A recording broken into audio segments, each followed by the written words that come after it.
So, ladies and gentlemen, you are about to watch a clip from Roundtable Sports. Make sure you subscribe and turn on bell notifications so you never miss a live stream. Now, this is powered by BetUS, hands down the best sportsbook on the face of the planet. For money lines, for over-unders, point spreads, player props, BetUS is where you want to be this NFL season.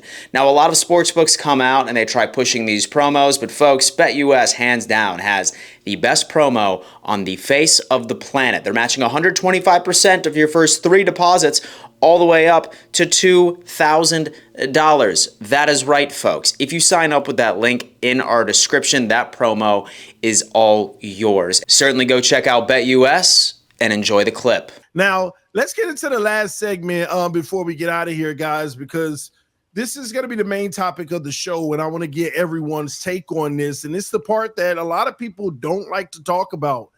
What are your team's greatest weaknesses, your biggest concerns right now going into the season, the thing that may have a potential to derail you and keep you from your highest potential? We're going to start with Sadiq. Talk to us.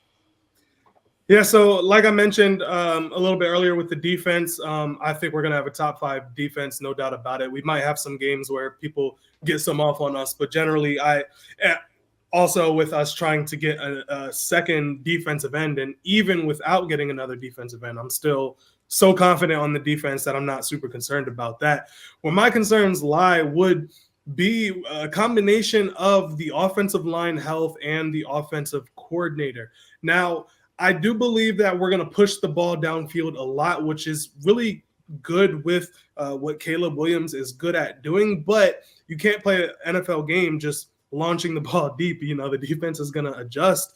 So, and you also can't throw a bunch of screens. So I think Tevin Jenkins is our right guard. No, he's our left guard. He started out as a right guard. We moved him to the left. He's on a contract season, and the Bears basically told him, we're not negotiating with you until halfway through the season because he cannot stay healthy. I don't think he's played more than 11 games in his NFL career so far in a season. He came to the league. He was supposed to be a first-round draft pick. He slipped to the second round. He was supposed to be a left tackle. The Bears moved him to right tackle, and he had back surgery, hip surgery, neck surgery. So he's our best offensive lineman, but he's also our most injury-prone offensive lineman. I spoke about Nate Davis earlier in the show as well. He seems half the time like he doesn't even like football. I'm not really sure how he's going to pan out. I believe we can get out of his contract at the end of the year.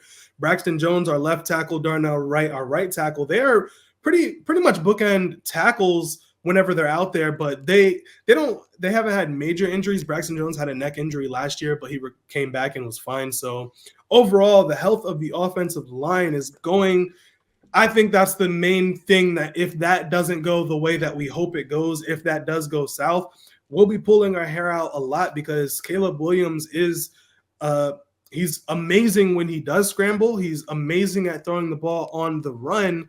However, in the NFL, sometimes you have to get the ball out quick. And out of all of the things Caleb Williams does great, one of the things he hasn't really shown on tape in college nor in preseason is getting the ball out quick. So that's going to be, a situation to look forward to as we get into the season. And great offensive coordinators are able to scheme a quick offense, even with a bad offensive line. I mean, you saw Joe Burrow get to the Super Bowl with a terrible offensive line because he was just getting the ball into his playmakers' hands. Patrick Mahomes, you saw he was able to succeed even though their offensive line was struggling that one year they lost to the Buccaneers. So that's kind of why it's like a combination of A, is the offensive line going to be reliable? And B, if they aren't, is our offensive coordinator going to be able to scheme his way into protecting our young quarterback? You muted, TD. Muted. Sorry, thank you. A lot going on there, a lot riding on this season for the Chicago Bears and their future. Let's move over to One Bar. Well, I guess there's a lot of concerns, One Bar, but what's your biggest concern for the team to at least show you that they're competing and not just folding this year? Now, I'll keep this easy. I mean, everybody says you win in the trenches, and unfortunately, that is some of our biggest concerns. Interior offensive line, we're bringing back the same offensive line that we've pretty much had We're swapping out Blake Brandell with Dalton Reisner, who's hurt right now at left guard. But that will continue to be an issue. Interior offensive line, we got some fantastic tackles, but when you move it inside, Ed Ingram, this is his moment. This is his year. We'll see if he brings it to the table. The good thing we have going with the Vikings with that interior offensive line is we do have a quarterback in Sam Darnold that can move a little bit opposed to Kirk Cousins. We upgraded running back with Aaron Jones. So hopefully that will, overtake our issues there, but it is a huge concern. And then Garrett Bradbury in the middle as well will always be a concern. It's Garrett Bradbury. He has not lived up to his draft status. Defensive line, you swing over there real quick. We got Jonathan Bullard, Harrison Phillips, Jerry Tillery. I mean, come on. It's not great. The thing is the weird part is we've actually improved since last year, and it's still an issue. So Brian Flores, I don't know if he just doesn't value his defensive line much or whatever, and makes up for it with his linebackers, which we're pretty good at. But our defensive line is absolute issue. One name to keep an eye on, Levi Drake Rodriguez, our 7th round pick, has been lighting it up. He's been lighting up preseason practices, whatever. I would love nothing more for this dude to start. Why not start this guy when you got names like that? So Levi Drake Rodriguez is a guy that could come in, not saying he's going to be a game changer by any means, but he could be a diamond in the rough. But our defensive line, huge concern. And then you got to throw a quarterback. When Sam Darnold's your quarterback, you got to put him as a concern. People like to think like, hey, you know what? Hey, look at Baker Mayfield. Look what he did. Look, I'm not buying on the Sam Darnold until I actually see it on the field. Like I was telling Sadiq, like Caleb Williams, if he doesn't pan out in Chicago, you guys are never meant to get a quarterback. If Sam Darnold can't do anything with the weapons he has, he should just be a backup somewhere and continue to sign with a different team every year. So we'll see what we have. I would love nothing more than him to prove us wrong, but those are definitely the biggest concerns in Viking land. Muted again. That's on me. A lot there, but hey, man, I'm gonna start having some faith for the Vikings this year. One bar, I believe. One bar, okay. Louder. I believe. Let's go. Baz, talk to me. What is your biggest concern in Green Bay? I think it's a pretty massive one. It's kicker. I mean, last year we saw the Packers struggle continuing with kicker. Anders Carlson was their draft pick last year out of Auburn, and just didn't really perform too well last year. Last year, 81.8%, one of the lowest in the leagues in terms of field goal percentage. He was the lowest on PATs, 87.2%. He was the only kicker actually below 90% on extra points. And then it might not seem like a big deal, but when you take both of those numbers, he's by far averaged out as like the lowest percentage kicking kicker in the NFL. This offseason, we bring in Greg Joseph. I'm sure One Bar has some words for that guy. He started off hot, and then last week, he turned abysmal. So he was up near like 90% kicking through training camp and preseason. Then he started missing every kick, and he missed an easy one last week against the Broncos. And now for throughout camp, we also have Alex Hale, third kicker, who we actually just transferred over to our international player, so he can remain as a 17th practice squad player once the 53 is cut down to 53.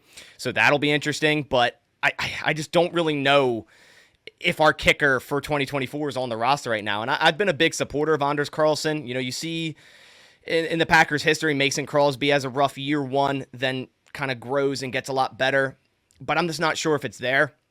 And throughout training camp so far, Anders Carlson has kicked 80.6%, Greg Joseph 78.3%, Alex Hale 66.7%. It's been bad. It's been wildly inconsistent and simply not good enough. 80.6% being your best kicker. It's just simply not good enough. You saw last year in the playoffs a 41-yard miss by Anders. And the Packers lose by 3. So that would have changed the whole outlook of that game. Anders Carlson last year was 50% between 40 to 49 yards. So that's a big worry for the Green Bay Packers. And there's some other guys, free agents, that maybe they could bring in to take a look at, but we're already like almost at cutdown day. You know, there's Cade York, Austin Seibert, Joey Sly. I mean, hell, even throw Rodrigo Blankenship in there. I don't care. Just get someone in here that can start to make kicks. And I know it's harder because it's Green Bay. It's probably one of the hardest spots to kick, you know, when the season keeps going on down the line. But it's definitely a worry. And I do want to believe in Anders, and I think the Packers will end up going Anders Carlson. But I just know the first time that we lose because of him, I mean, all hell is going to break loose on Twitter, on everywhere, and people are going to be, it's going to be bad. It's going to be really bad. And that's definitely the biggest concern for the Green Bay Packers right now. I'd say a small one would be a little bit of a depth issue at O-line in terms of the tackle, the swing tackle. You know, we're used to having Josh Nijman on this roster that you could plug and play anywhere at tackle if need be. He's not on the team anymore. We signed Andre Dillard, who allowed the most sacks in the NFL last year at left tackle. He has looked good in preseason. But, you know, going to a regular season game against a full defense, I'm kind of worried about him protecting Jordan Love's blind side if he has to. So that's a little bit of a worry there. But number one, definitely kicker. Man, oh, man.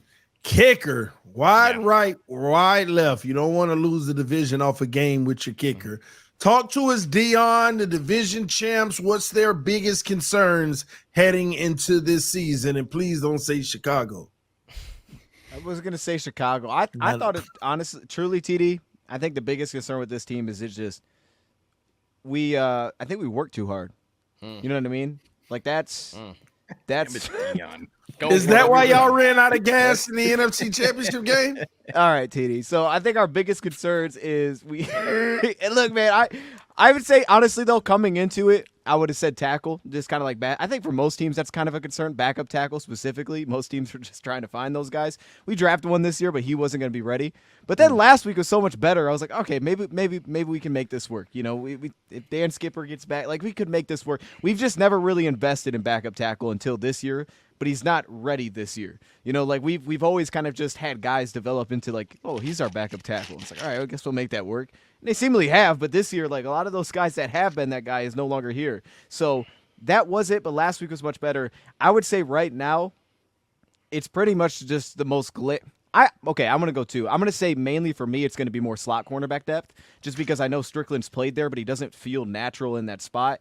And depending on if they want to ask Rakestraw to do that, maybe that's a little concern. But obviously the one that everybody's going to talk about is going to be the receiver, essentially receiver 4. We'll put it as receiver 4 because there is no clear person to make this roster right now. Like Peoples-Jones has been very unproductive in preseason.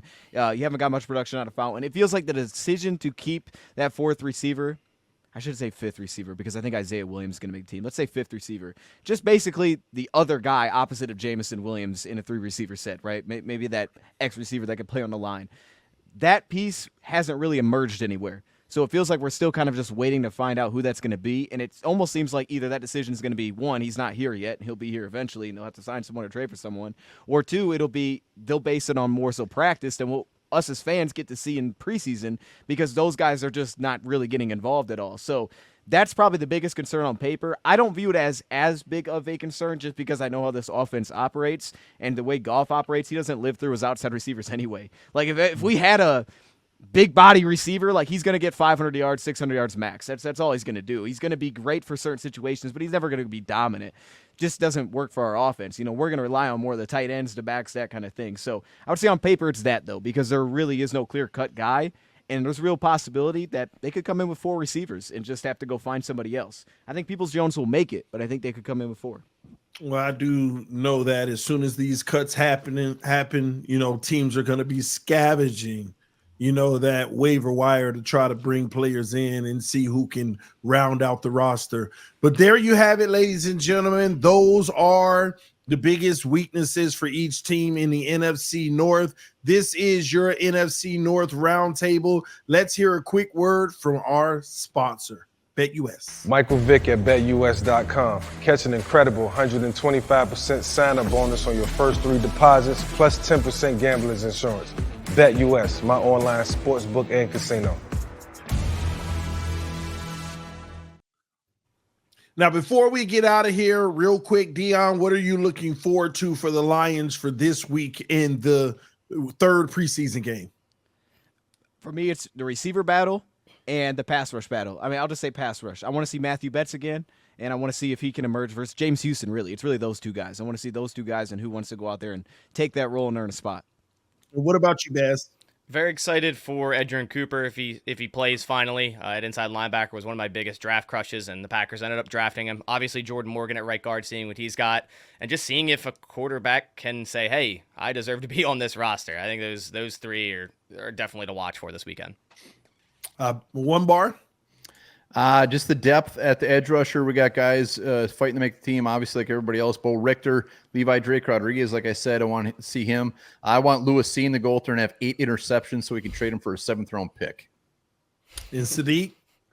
Yeah, so on the defensive side of the ball, rookie Austin Booker, want to see him get a lot more reps. He might be thrust into the starting role, but right now he's just developing, so it'd be cool to see that he's developing way ahead of schedule. And then on the offensive side of the ball, just our backup quarterbacks, Tyson Bagent, I think he's coming in to be one of the better backup quarterbacks in the league. I want to see him continue his momentum from last week. And we also have another UDFA rookie quarterback and a third veteran who was competing. He's probably going to be the emergency quarterback 3. So with all the starters out, I just want to see that the Bears for sure have a guy, if God forbid, knock on wood, something did happen with Caleb Williams, with the talent that we have on this roster, that the backup quarterback can still step in and win a game or two like we did last year.